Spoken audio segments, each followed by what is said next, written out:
बात है। मैं समझता हूँ कि ये निर्णय जो है उनको वापस लेना चाहिए, क्योंकि जहाँ इससे जनता परेशान होगी वहीं इससे हिंसा होने के भी बहुत ज़्यादा खतरे बढ़ते हैं। हमेशा जब भी कभी चक्का जाम या इस टाइप की होती है तो बहुत कोई अच्छा संगठन है वो तो सफल रखते हैं, लेकिन जहाँ संगठन नहीं होता और इसी प्रकार से करते हैं तो फिर कोई प्रभाव नहीं होता।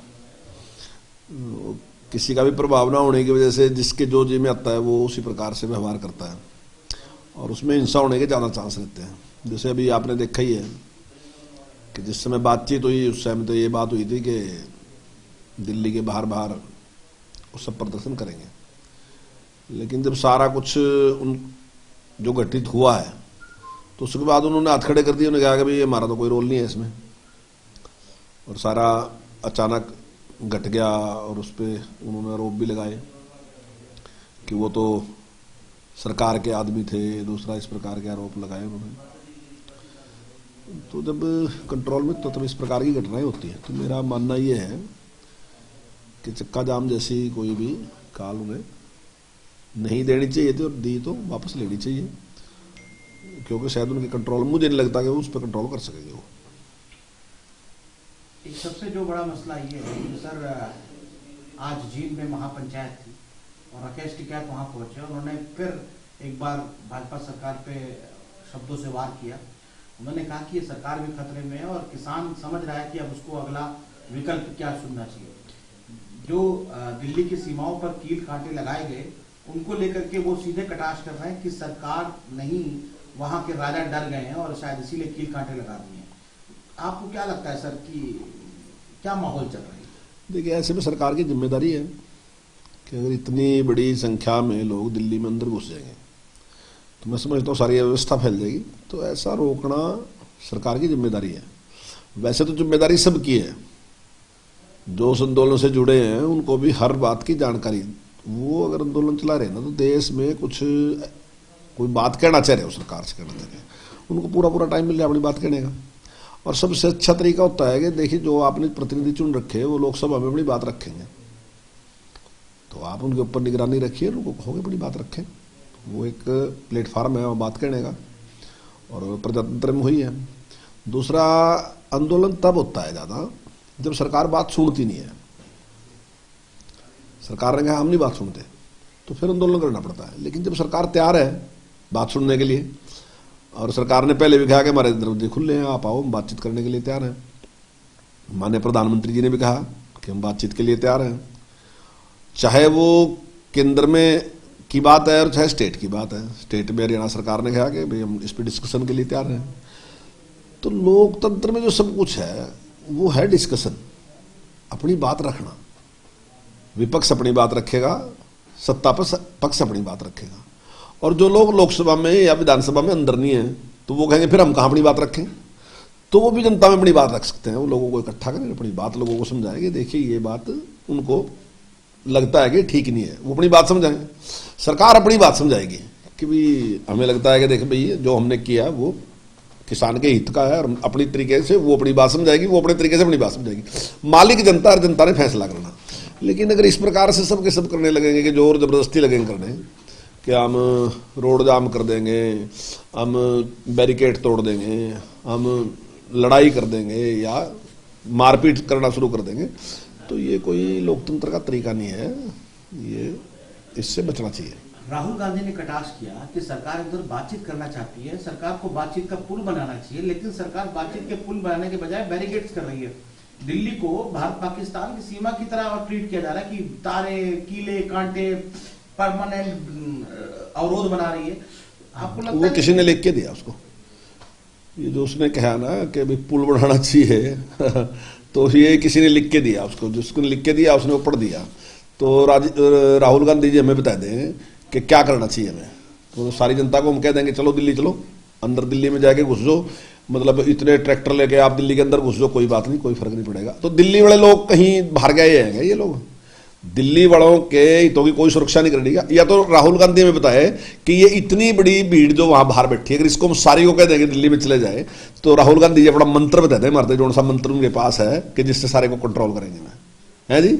और अपना इतिहास उठा के देखो, अगर अपना इतिहास उठा के देखोगे तब पता चलेगा तुम्हारा इतिहास क्या था। जब तुम्हारे आंदोलन चले थे ना, तुमने एक बार एक आदमी को नहीं, हजार हजार आदमियों को गोली मार रखी।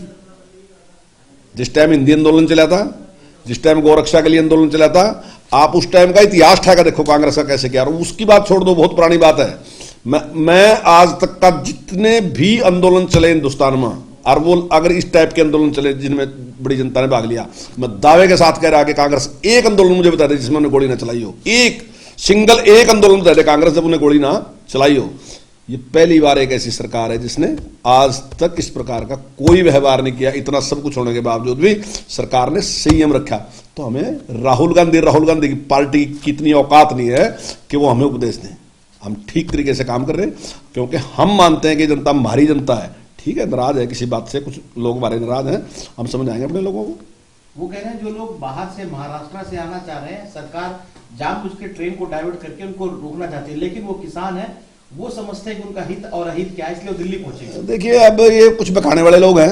अब किसान तो सब जगह है, किसान बीजेपी में भी है, किसान कांग्रेस में भी है, किसान कम्युनिस्टों में भी है, किसान सपा में भी है, किसान बसपा में भी है, सब जगह है किसान।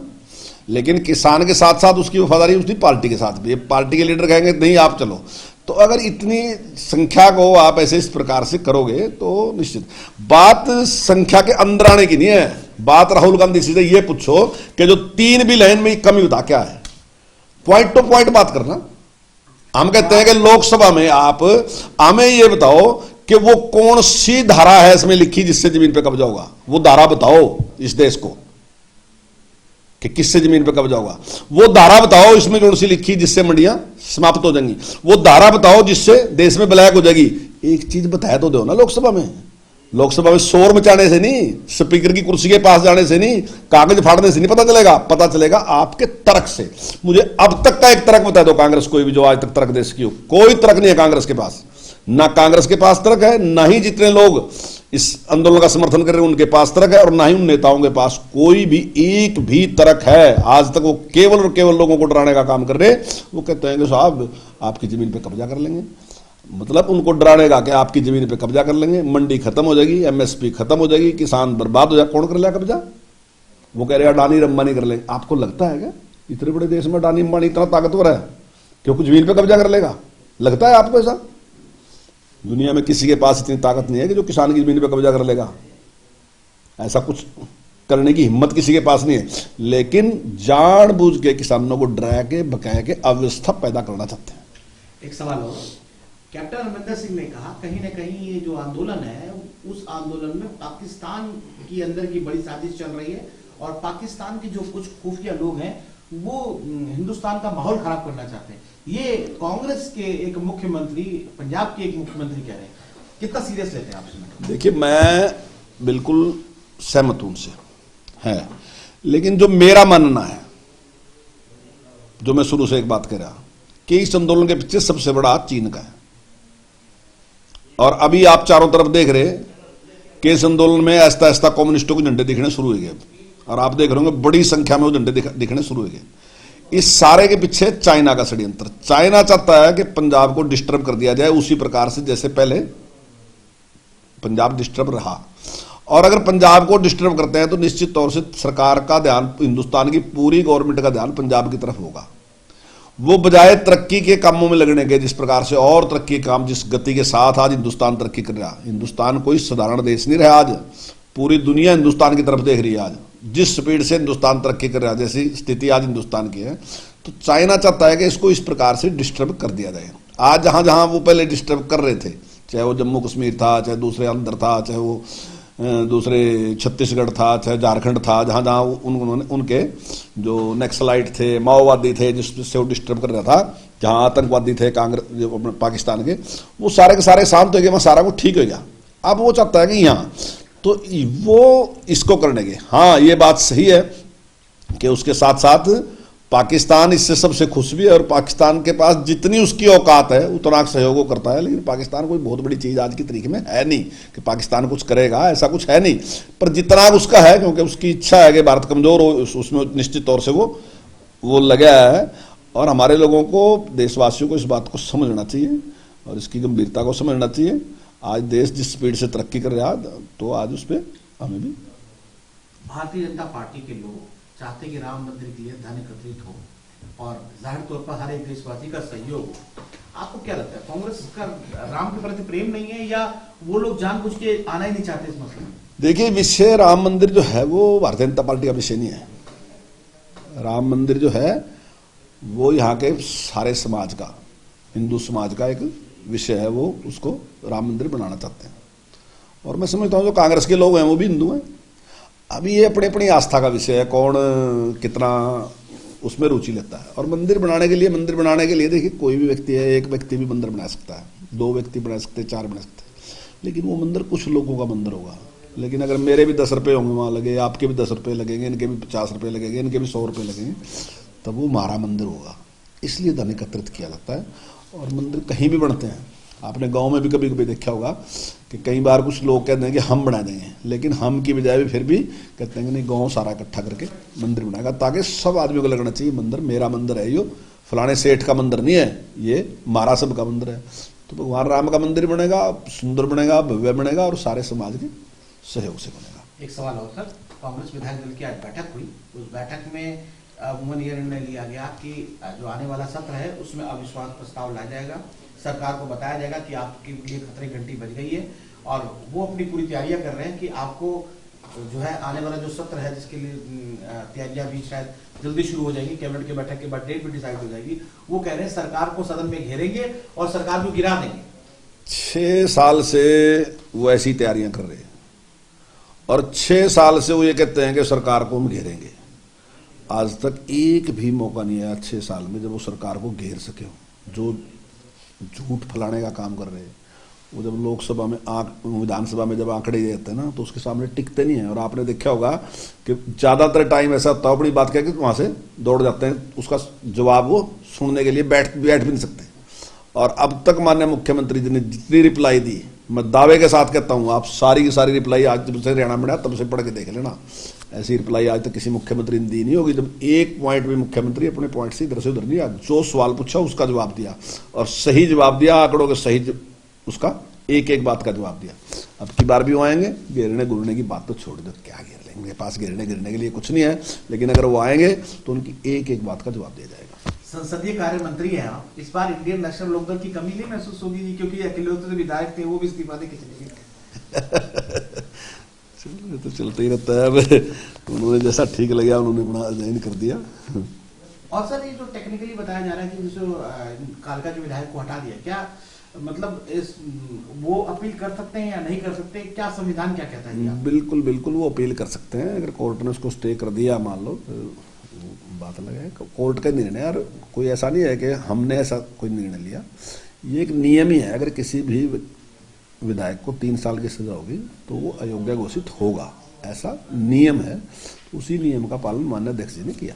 राहत मिल सकती है, आपको उम्मीद है सर कुछ ऐसा? देखिए मुझे उम्मीद कर, मैं इतना कानून का जानकार नहीं, तो कोर्ट ने देखना है, जैसे वो कोर्ट में अपील करेंगे, जो भी कोर्ट निर्णय देगा वो श्रवण। मेरा एक अंतिम सवाल सर, भूपेंद्र सिंह हुड्डा और उनकी टीम ने कहा कि जो हाल ही में बजट सत्र गया उसमें किसानों को कुछ दिया नहीं, किसानों से लिया ही गया है।